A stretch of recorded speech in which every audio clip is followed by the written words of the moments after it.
Production? 2, 3. An opening prayer. O God of time and God of love, help us to feel, deeply as we possibly can, what it means to stand on the threshold of our destiny. Give us the strength, O God, to do battle with life, to overcome our fears, to look into our hearts and souls and to examine them, to look into our relations with those we love, with those who are hungry, with those who are sick, and with those who mourn. Help us to be mindful of our responsibilities and our blessings. Help us to walk humbly in life, but not too humbly, to accept everything that happens as though it comes from you. Let us live up to this hour of history, trying to better the world by bettering ourselves. From You Are My Witness, the living words of Rabbi Marshall T. Meyer.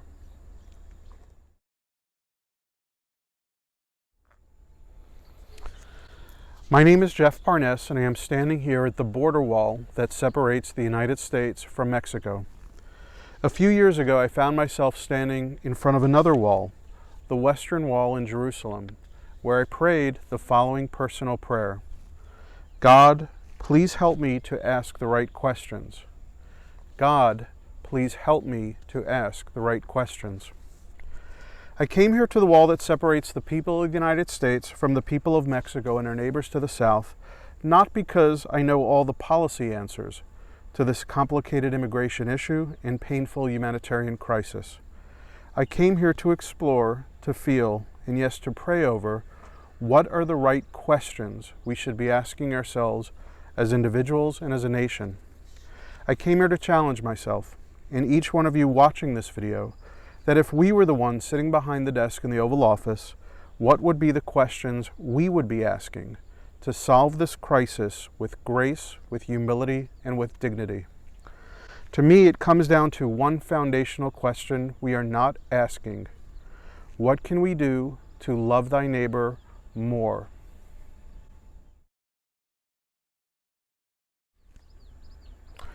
What we do not see, our blind spots. One of the things I've learned about tackling complex and emotional problems is we first have to acknowledge our blind spots. What are the things we do not see, and what are the things we choose not to see? Over the past 2 years, I have spent a great deal of time at another complicated and sometimes dangerous border, the militarized border that separates the people of southern Israel from the 1.8 million Palestinians living inside Gaza.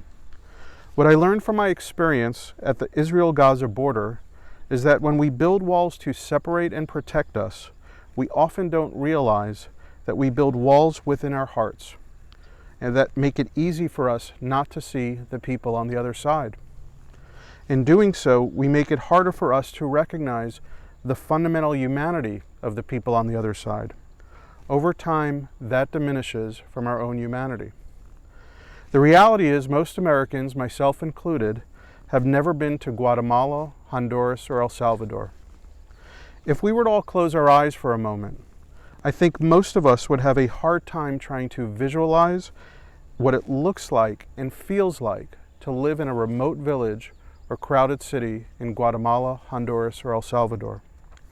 And perhaps most difficult of all, I think most of us would have a very hard time trying to visualize and feel the genuine fear and despair that cause mothers to strap infants to their backs and walk thousands of miles to seek peace and safety at our country's southern border. At a young age, my stepfather taught me a very important lesson. There but for the grace of God go I. Any one of us could have emerged from the uterus of a mother in Guatemala, Honduras, or El Salvador.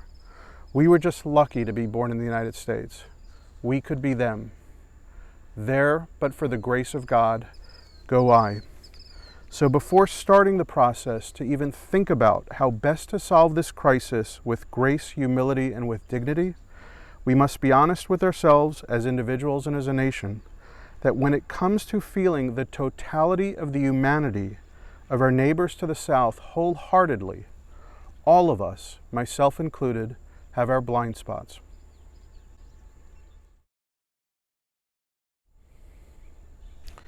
Foundational values. So what are the foundational values that can guide us and drive our thought process about this complex and painful crisis and help us face this challenge head on with thoughtfulness, with clarity, and with grace?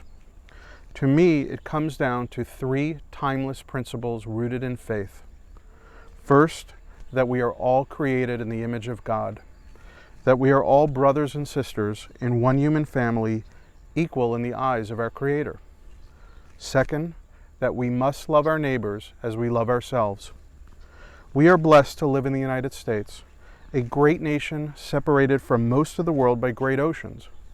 But we do not live in a vacuum unattached. We have neighbors, and we must care about them, and yes, love them as we love ourselves. And third, we must pursue peace with the same intensity as pursuing those trying to harm us.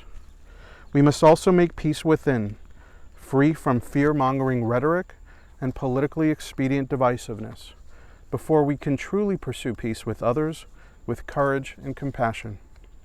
We are all created in the image of God. We must love thy neighbor, and we must pursue peace. These are the three foundational values rooted in the Judeo-Christian ethic and the three Abrahamic religions that I think can help us begin to explore the long-term and near-term solutions to the humanitarian crisis on our southern border.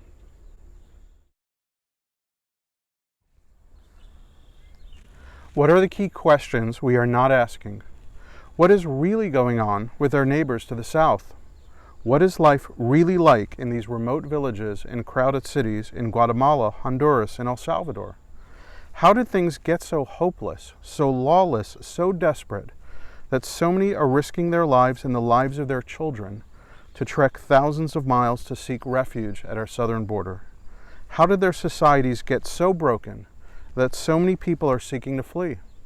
And perhaps most importantly, what can we do as Americans to perhaps improve the lives of our southern neighbors where they live? What can we do to help them strengthen their societies through the rule of law, through economic opportunity, through technology innovation and compassion, to help them live up to their full God-given potential in their country of origin? If we simply choose to use words that dehumanize and see these people as rapists, drug dealers, and gang members, we are doing a disservice to the truth and to our own humanity. Yes, some are violent criminals, but others are not. And we can choose to dismiss the greater humanitarian questions and opportunities because we find comfort in our narrow fears and conclusions. Or we can choose to approach these tough questions with thoughtfulness, courage, and grace. Like the country song by Luke Bryan says, I believe most people are good.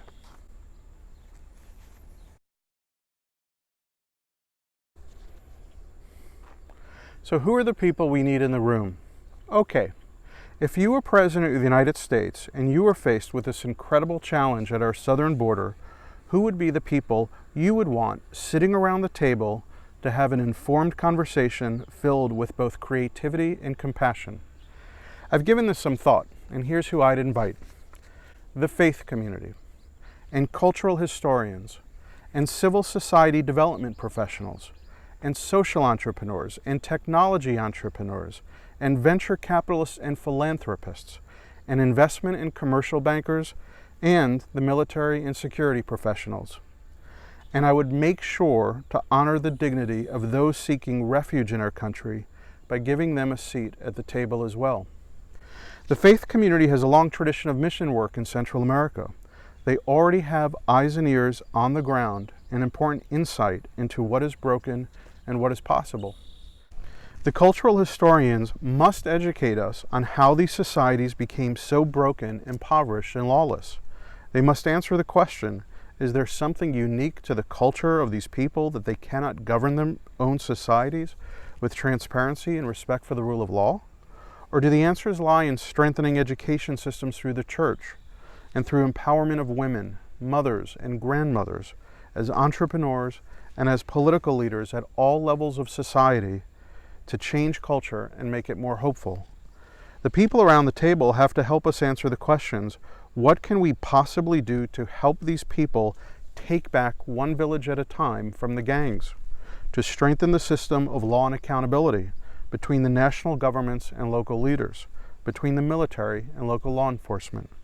Is there some basis? Is there some model that informs us or inspires us that things can be turned around?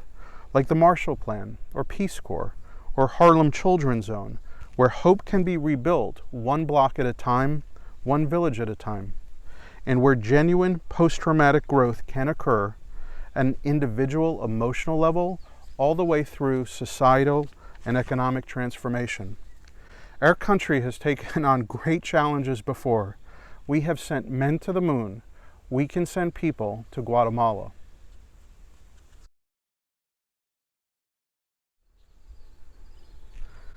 What if?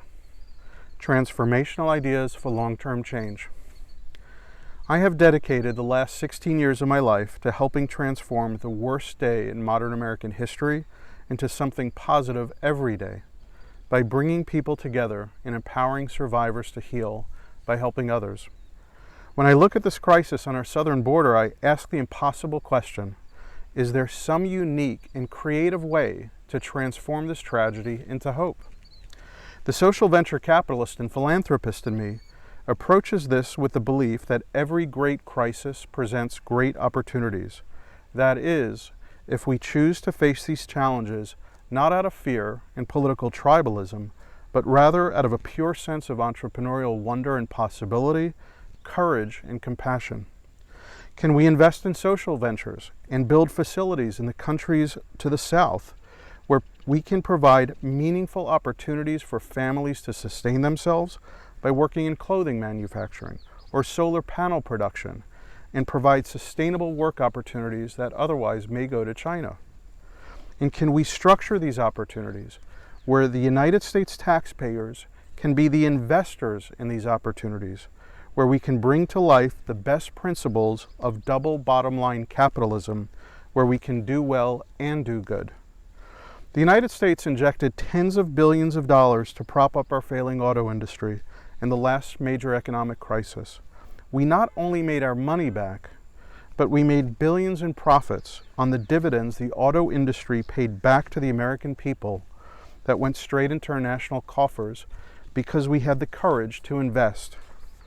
Is there some way we can invest in the people to our south, help them, and do right by the American taxpayers at the same time?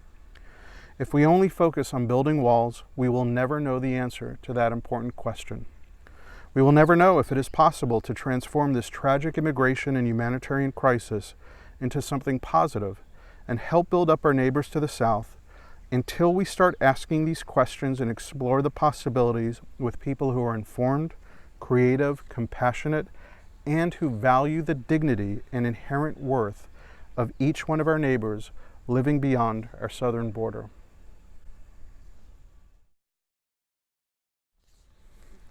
Extreme compassion. What can we do with the kids in the cages? As an American, as a father, as a human being, and as a Jew, I cannot turn my eyes away from the children being separated from parents, and children, teenagers, and adults living in cages a short distance from where I am standing. But let's be clear, there were children in cages in the previous administration too. I think the only question we need to focus on is how do we immediately get the kids out of cages, mitigate the psychological trauma they are experiencing, and put them back in humane living conditions until their legal migration status is determined. And here is the easiest solution to this complex issue. We must fully engage the faith community. I am confident there are churches and synagogues and mosques and temples all over the United States that, if given the chance, would gladly step up and welcome these young children and their families into their places of worships and into their homes until such time as the legal process can catch up to the pressing need. How do I know this? Because my family took in 2 Iranian teenage sisters when the world turned upside down for them and their families, and their lives were at risk. Growing up, I lovingly referred to them as my Iranian half-foster sisters.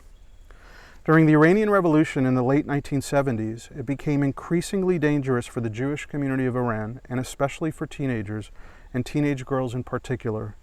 Those who could fled, and some made it to the United States. My father and stepmother and 3 younger siblings all belonged to a modern Orthodox Jewish community outside Washington, D.C. When their community heard that Iranian Jewish teenagers had fled and were in need of help, 120 families gathered in the synagogue and proclaimed, Hineni, we are here. 120 families guided by faith stepped up, and 30 terrified Iranian teenagers fleeing persecution found loving homes, refuge, and new families in America, willing to help them on their journey through life. By extension of math, if there are 1,000 kids in cages at our southern border, it would take 4,000 American families guided by faith and compassion to take them in. Following Hurricane Katrina, young people and families displaced from New Orleans found loving homes and families in Utah. I am confident the faith community in the United States can absorb these children and families trapped at the border and provide them safe haven and loving homes until the legal process plays itself out. I believe the compassion of the American people is our greatest natural resource. If we fully engage the faith community, we can solve this humanitarian crisis now.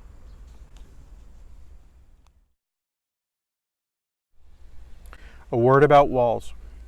Some of you may be surprised to learn that I do not oppose the building of walls.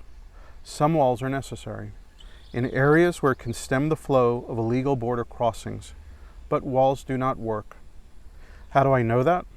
Because I have spent the last 2 years at the Israel-Gaza border, where the most technologically sophisticated and advantaged military in the whole world could not stop people from digging tunnels to undermine their national boundaries and threaten the safety of local residents.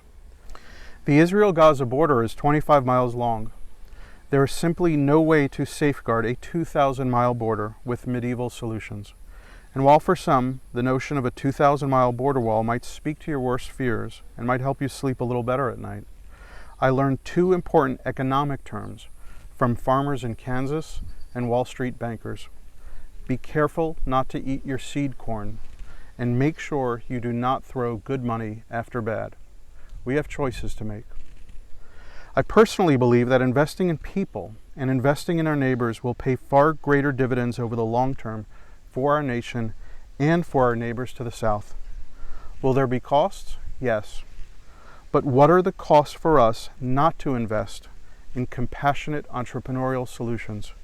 How much more money will get sunk in solutions easily undermined?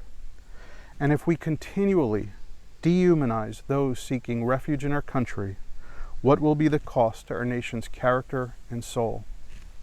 And while we're at it, let's be careful not to dehumanize the men and women of our Border Patrol and law enforcement. There are always bad apples in any group, and most of these people are hardworking men and women, mothers and fathers, working through a very difficult situation, not of their own making. We can choose to approach this crisis by searching for the better angels of our nature, and not by choosing to capitulate to our worst fears.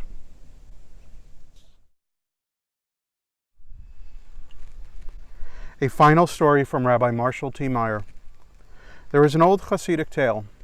A rabbi asked his students, how can we determine the hour of dawn, when night ends and the day begins? When you can distinguish between a dog and a sheep from a distance? Asked one student. No, answered the rabbi.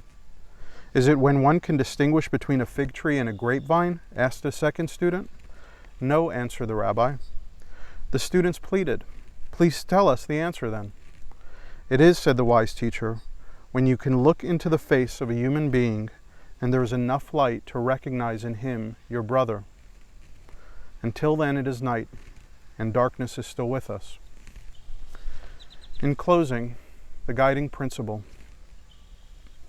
As the burning towers fell on 9/11, an iconic tower stood tall, strong, and proud nearby, shedding a celestial tear for all the loss of life that beautiful September morning, the Statue of Liberty. And to this day, her base still blazes with the words of Emma Lazarus, "Give me your tired, your poor, your huddled masses, yearning to breathe free." No other country on the face of the earth has the Statue of Liberty in their harbor with an outstretched, welcoming hand. Is it fair to have critical and robust debates on whether we in the United States in 2019 can afford to live up to the aspirational values of a poem on the base of a statue in a harbor? Absolutely. But we must do so with grace, with civility, with respect for the truth, and without fear. There are some things that make the United States truly great and differentiate us from all the nations of the world. The Statue of Liberty and what it represents is perhaps our most powerful symbol of our greatness and the possibility for the continued renewal of our nation through the ages. On a practical level, we have spent over $1 trillion fighting a war more than halfway around the planet in Afghanistan for nearly 18 years. And we have long continued to invest precious American blood, time, and national treasure after we brought the perpetrators of 9/11 to justice. So I think it's fair to ask the following question. What are the investments we could be making, we need to be making, to strengthen our own American neighborhood and lift up the lives and hopes of men, women, and children right in our own backyard? We are a nation that can walk and chew gum at the same time. We can help our own while helping others, and we can do so, I believe, in a win-win situation. But thinking about this complex and emotional issue forces each one of us to face our own worst fears and prejudices as individuals and as a nation. There have been moments in history that have challenged our capacity for unity. The formation of our nation, the rebuilding of our nation after the Civil War, the global challenge we met during and after the Second World War, and most recently, how this nation came together on 9/12 in response to what happened on 9/11. I personally believe our nation's foundational values, the aspirational and timeless values the United States of America was founded upon, are so much stronger than our greatest fears. And yes, I believe love is stronger than hate. I am here at our southern border with Mexico because I believe the answer to this complex and painful policy and humanitarian crisis is rooted in our faith. We must love thy neighbor more. It has been an honor to share these thoughts with you. May God continue to bless the United States of America, all our neighbors, and all people who seek peace and freedom around the world. Thank you, and gracias.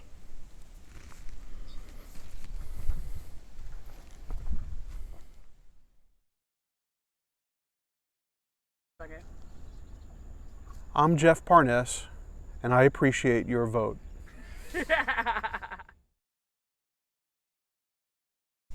Jeff Parness border video. That's a wrap. I love it.